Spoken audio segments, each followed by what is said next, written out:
Viral kandang kambing Sultan di Tuban, bak villa mewah dan bersih sampai difasilitasi televisi.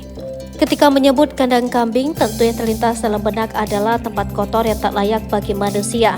Kotor, bau, dan berantakan merupakan kata-kata yang tepat untuk mendeskripsikan kandang. Namun jangan salah sangka, tidak semua kandang kambing itu kotor dan berantakan. Penampakan berbeda terlihat dari kandang kambing di Tuban. Dilansir dari akun TikTok Nyonya Sega menunjukkan potret kandang kambing yang di luar ekspektasi. Kandangnya begitu mewah dengan bangunan kayu yang mirip seperti villa di alam. Peternakan ini berlokasi di Desa Banyu Urip, Kecamatan Sendori, Kabupaten Tuban, Jawa Timur. Penataan biliknya pun sangat rapi dan bersih. Dalam video tersebut menunjukkan kandang kambing yang didominasi oleh rangka kayu yang kokoh. Pada lantai dan sisi dekat kandang dipasangi keramik yang memberi kesan bersih dan sedap dipandang. Kandang kambing ini bentuknya memanjang. Di kanan kiri lorong terdapat kotak kayu tempat menaruh pakan kambing.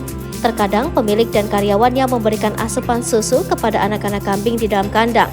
Meski kambingnya dilepas begitu saja, tapi lantai kandang yang terbuat dari keramik tetap terlihat bersih. Lebih unik lagi, kandang kambing ini juga dilengkapi dengan fasilitas hiburan bagi karyawan. Untuk pembuangan feses atau kotorannya, lantai tempat kambing bersemayam dibuat renggang. Video kemewahan kandang kambing itu langsung viral di media sosial. Banyak warganet yang ikut takjub dengan penampakan mewah kandang kambing tersebut.